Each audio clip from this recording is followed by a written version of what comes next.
Well, it's been a wonderful day. We're in the home straight. This is when the whips get cracking. And we've got two fantastic speakers to finish on a real high today, two keynote addresses. And our first of our final two keynote addresses is by Professor Suzanne Robinson. She's going to talk to us about Australia's Health Reimagined, the journey to a connected and confident consumer. Susan, I've known for a little while through Zoom when she was in Western Australia, and I only met her recently, like many of us, met our colleagues recently.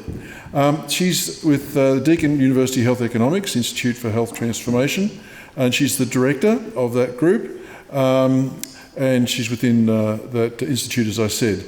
She's very highly regarded in her field of health economics, health systems research, digital health and digital and data analytics. Her work in health system reform is influential in both national and local policy developments and practical applications and translation. So I think it's fantastic to have Suzanne here. We've starting to see more and more people focusing on system translation, organisational translation, as well as individual clinical issues. So it's fantastic to have Susan here, and I'll hand her over. Thank you.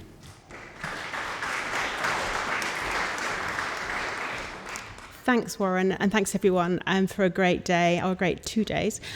First, I'd like to acknowledge the traditional owners of the lands on which we meet today and all the lands across Australia, and pay respects to elders past, present and emerging, and to any Indigenous colleagues who may be in the room with us today. That always sounds quite grand, those openings, don't they? I'm just a girl from the northwest of England, but hey, there you go, who does a little bit of research in health. Health economics is my major discipline, and I also do quite a bit of work in health systems research. And this piece today really draws on the health systems broader research than economics. So if anybody wanted some complex economic modelling today, I'm sorry, I'm not going to give you any of that, but happy to talk to you afterwards if you want to. Okay, so this work was a collaboration with the Consumer Health Forum, with Curtin University, where I've used to previously be, and with Digital Health CRC and Deloitte. So we've got some flashy Deloitte slides for you today. The white paper, which I'll talk about in a moment, and where that came from, and the journey to the white paper, is available on the Deloitte website, and there's a spare copy here, should anybody want that. Okay, so the white paper then really highlights work that we were interested in. We got together with Consumer Health Forum, and we wanted to have a consumer perspective on what was happening in digital health. Digital health, from the data itself through to technology as mobile devices, etc. So we had a big survey with consumers, and I'll talk a little bit about that in a second. But basically, the white paper was a vision to have a sort of thoughts around what a reimagined health system could look like. Having come through COVID, we saw quite a big uptake in digital technologies, in how we use data, and no one really got too damaged by that. Other things with COVID maybe, but the actual digital shock to the system wasn't as bad as we probably would have anticipated had we not had a pandemic. So the white paper then, it's really focused on a number of things. It draws a number of things, including, it includes a survey with consumers, so a big survey, one I think is one of the biggest surveys, digital health surveys in Australia, had over 2,000 people complete that survey. It drew on expert opinion, so we had lots of consultation with consumers through Consumer Health Forum, and broader, we had discussions with experts, and we also had discussion with health professionals, academics, etc. So it has a body of work that sits behind the white paper. And the white paper aims to do these 4 things. I'm not going to read them out to you. You can see them quite clear on the screen. And I just have to say, I can't read this small print in front of me, so I don't know if I can move that over and make it bigger. Anyway, I'll just carry on. I'd like to acknowledge the team. Here's some pretty pictures of the team. And the team were across from Curtin University. As I said, Consumer Health Forum. We had a colleague from the University of Sydney, and we also had other members of Digital Health CRC, as well as our Deloitte colleagues. So a good team to work with. Great fun along the way for the 2 years of the project. I'm just going to walk you through the white paper's thoughts on the case for change. So I probably don't need to talk to you too much about some of the case for change, but I just want to highlight a few things. So in terms of this slide, I'm sorry I can't see where I'm up to on the slides because I can't read the screen, which is a bit not great without glasses, an aging issue. The health system's under strain and the demand for hospital care is increasing. Evidence shows that to meet projected demand and replace aging hospital bed stock, Australia needs to build 375 hospital beds per month for 15 years.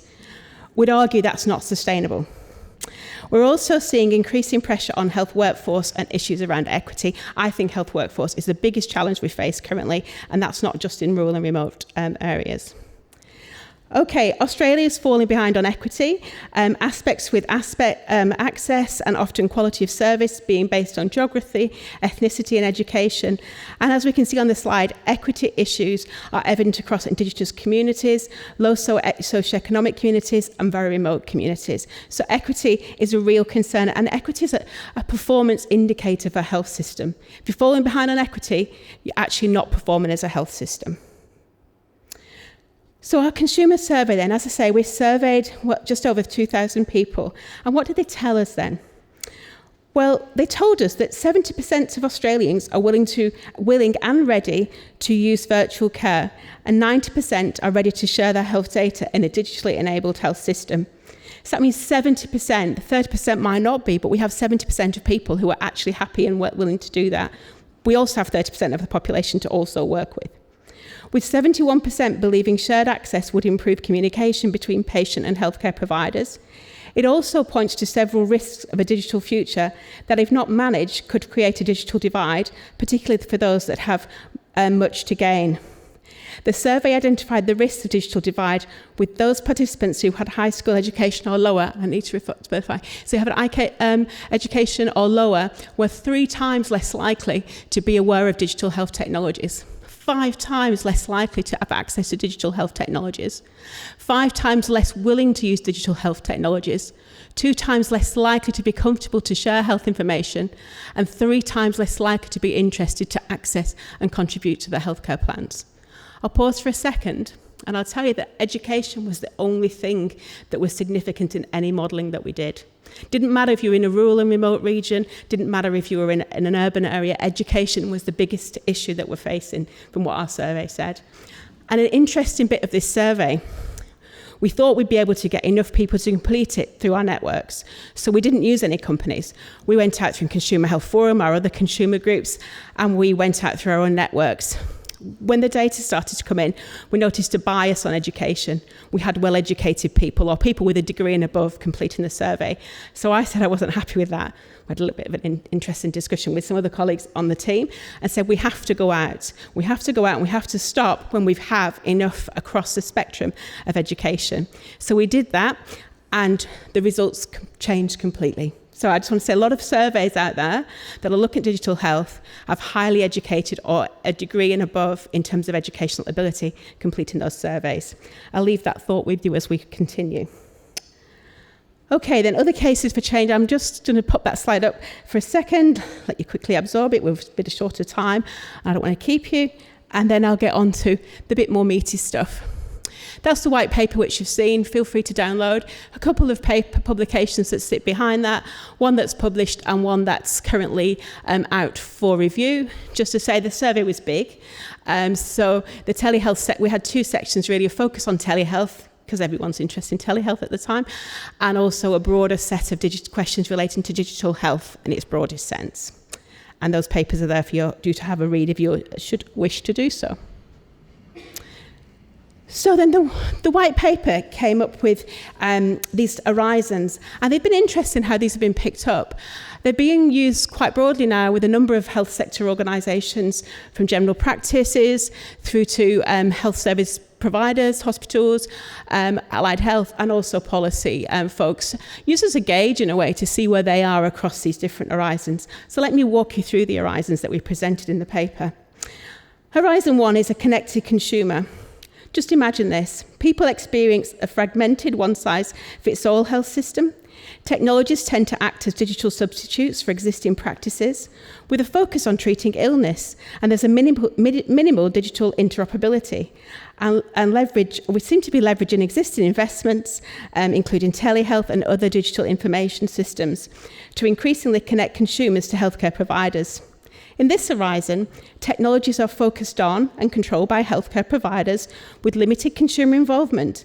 In this horizon, it really is a one-size-fits-all, treating illness rather than well-being, and a substantial administrative burden is placed on the health workforce and the consumers as consumers move between providers. Does that sound familiar anywhere? Okay, let's go to Horizon 2 then, and imagine this one. This is an empowered consumer. So we had a connected consumer. Now we've got an empowered consumer. We see a focus shift here towards a more empowered consumer who has greater control over how they access care and manage health data and access information, as well as empowering people to better understand their own health, improve disease prevention and management, and also continue to enable remote monitoring of patients, consumers in their own homes or regional centres. The use of technology in this horizon will see new work practices and improve early intervention, leading to better health outcomes. It's getting better, and I think you can see this in pockets across Australia currently. However, there is a but here. In this horizon, sorry folks, data interoperability remains a challenge with current technologies, whilst in this horizon, we are seeing a shift towards data sharing and access to information, with consumers having more control over their healthcare. The focus still remains on health service delivery rather than the broader goal of optimising health and wellbeing. So I think we're sort of pivoting in some ways between Horizon 1 and 2, depending on where you are within the system.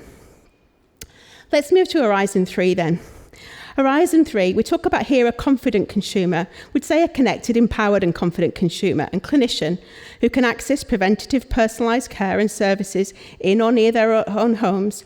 In Horizon 3, the system is person-centred with great emphasis on consumer needs and preferences and choices, shifting from provider-centric to consumer-focused. There will be integration across the continuum of care between providers, consumers, with care coordination and navigation tasks being automated and digitalised when appropriate. It's no longer a one-size-fits-all approach here, but one that supports the needs of consumers. So in Horizon 3 then, we have a connected, empowered and confident consumer making decisions with a connected, empowered and confident workforce. So in a sense, this is where we're trying to get to. I said, builds on work that we've done with the consumer and the broader health community. An important point, which I probably don't need to necessarily mention to this audience, is those broader social determinants of health. This is not just a flashy Deloitte diagram or picture. Those circles do mean something. So around the outer edge of those circles, on different horizons, we have social determinant, lifestyle risk factors, population health and health sector, and all of those need to interact. And for the people who notice at the front, you'll see there's more lines on this one here on Horizon 3, where that connectivity is taking place. So the broader ecosystem is really important if we want to get to this reimagined health state. Okay then, so outlined in the next slide, the next two slides, are 5 domains. So the white paper talks about 5 domains and 5 areas to focus if we want to get towards Horizon 3. I'll just walk you through these. So the first 2 domains are, on this slide here, are consumer and system. And you'll see there's different levels within these domains. So in the consumer domain, we have a focus on experience, personalisation, system navigation and digital inclusion. On the left-hand side of the Horizon 1, we can see that what I talked about, that one size fits all, it's complex, it's fragmented. And as we move to Horizon 3, we have more focus on consumers having an active role in their health and well-being. High care is personalised for individuals. Digital integration enables easy navigation. And the index is the Telstra index, so we've got more connectivity. I think it's important to see at the funding here that the different models of funding, and we've moved from that hybrid or activity-based funding to more outcomes-based funding. And then we have the following 3 domains. So the other following 3 domains here are enablers, which include workflow. I think for me, the workflow is going to be really important. So we have data interoperability, workforce and infrastructure. Currently, as we see workflow, we can automate a lot of what we do. And we're starting to do that. But as I look around the system and I work with the system, I see that automation is clunky. It's actually often putting more work onto health service clinicians, providers, and to consumers than what it would do if we didn't have it. And I think that's because we're in a bit of a hybrid world. So as we move over, we should be able to automate more to take the pressure off healthcare workers and professionals and free up their time to have more face-to-face interactions with the consumer. So it's a really important point about the automation. I currently think it's actually pulling us back a little bit where we currently are. Other things on that slide then, sorry, it's difficult to see from here. We're reducing, we can see behaviours are changing, behaviours are key to things that we want to change, and we're moving from high risk to reduced risky behaviour. Fiscal, as I said, from low to high. I think the other bit for me would be around that outcomes-based. So currently we're activity-based. As the economists, the incentives to do more, whether that's good or bad doesn't really matter, but we want to be more around outcomes-based, which is more about value and high-value care and how we focus on that rather than the activity sort of funding streams. Okay then, so in terms of how we get there, then, we came up with a number of things that were really important to actually the vision of a reimagined health system. And we outlined 8 key principles that underpin this people-centred approach. And again, just to talk you through these at a high level. So I'll start at the top there, over that side. These include digitalise with purpose. This is really important. This is not me saying that digital health will solve the world.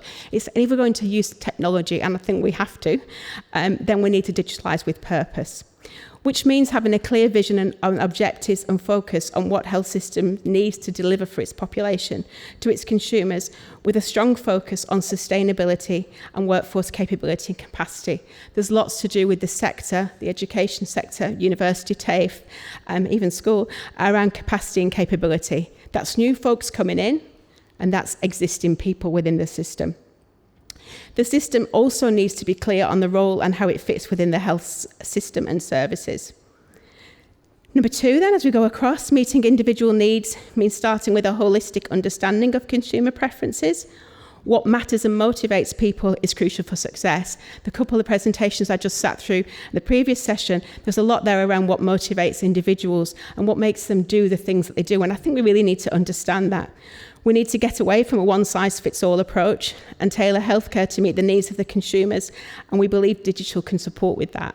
I also think we need to be clear with the community and our consumers about what we can and can't do. I think that's also important. As I said, equity is a success indicator of all health systems across the world, and much investment in equity is needed. Technology and its implementation should not be restricted by geography, education, gender, or ethnicity, or indeed ability to pay. Rather, digital technologies should be accessible to all. Workforce experience, this is key. I think this is just, for me, such a big one. We need to, if we want to have a confident consumer, we need to have a confident clinician or health professional. So understanding the current workforce needs is essential. The white paper is really clear, and it's clear that it's not digital only. We need to enhance and not replace. We still need the human touch, and it's about really understanding what works when and for whom that will support health system design. In our survey, consumers were clear. They still want face-to-face and human interaction, but they want that at the right time in the right place. They're willing to compromise some things if it means having speedier services, but only to an extent.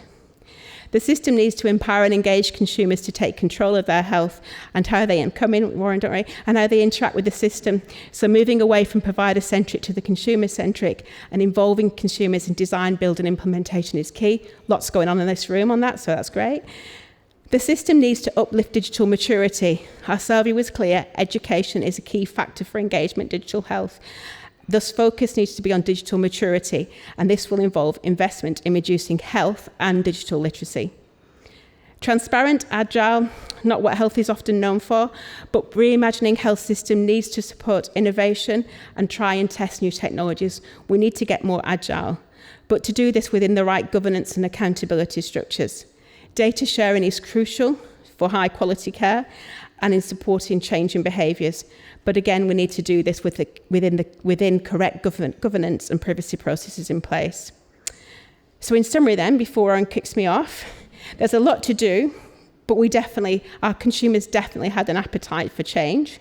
The way health does business needs to move towards Horizon 3, doesn't need me to tell you that, and that's having a connected, empowered and confident consumer making decisions with a connected, empowered and confident clinician.